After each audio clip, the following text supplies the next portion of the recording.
Here is Chief Meteorologist Chase Jones. Well, I was talking with my production assistant about some of this cloud cover making its way in. Now, you guys remember last year we saw a lot of that steam kettle effect, where a lot of that high cloud cover just pushed over the air, but we were calling for severe weather. It sort of looks like it's shaping up that way, and you see that cloud cover slowly working its way in. Now, we're hoping some of that low cloud cover sort of aligns in the vertical, and that's where we're going to see some of those pockets of moisture develop, but we know we need a lot more heavy weather. But the futurecast is definitely showing us a stronger storm that's going to try to work its way in about an hour or so once things cool down. Temperatures over the last 24 hours fighting back and forth between those mid-50s. Then we made a good unstable run up into those lower 80s, and we're cooling off pretty slowly. But as we approach the 60-degree mark, that's where we can reach that atmospheric tipping point, and we could see some of those storms finally light off. I want good photos after Skywarn spotter training. 82 in San Angelo.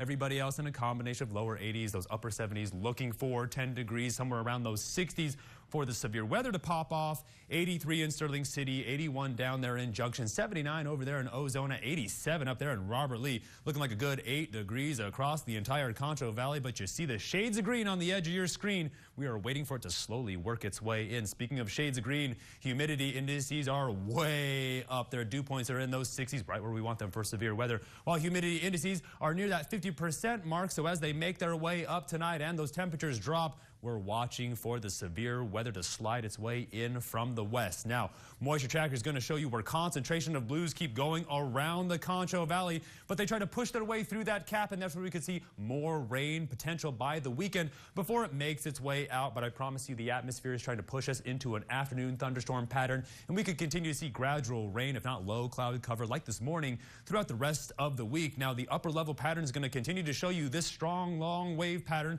that's going to push its way across the four corners, then quickly make its way up towards the northeast. This high pressure hanging out around the Gulf Coast is going to cause a whole lot of these storms to move up into that northeasterly trajectory, and we can see a lot of moisture as a result. Now, we're keeping our eye on this convective development right there off the west coast, not the west coast, right off the west side of the Concho Valley around the Big Bend, but it is giving up pretty quickly. We take you into the severe weather outlook for today. Take a good look. It's the entire Concho Valley, and the hail probability. Trey, move the truck back inside. Everyone, just keep it covered today. Pull the plants inside. The hail is on the way, hopefully, and if not, just keep those things covered. Now, here comes our steam kettle of moisture, but the futurecast is telling us that's where we should see a thunderstorm. Now, you see the radars all cranked on. I'm watching for it any minute now. I promise you, we're going to watch the futurecast push through this storm right about now. It's not there. It will make its way steadily across the entire Concho Valley throughout the rest of the evening. Then as we make our way towards Wednesday morning, it's going to make its way out of the area. The air displacement pushes in that low cloud cover and then recharges the atmosphere. You're going to definitely feel how thick it is out there. As the evening rolls around, again, another wave is going to try to make its way in from the west.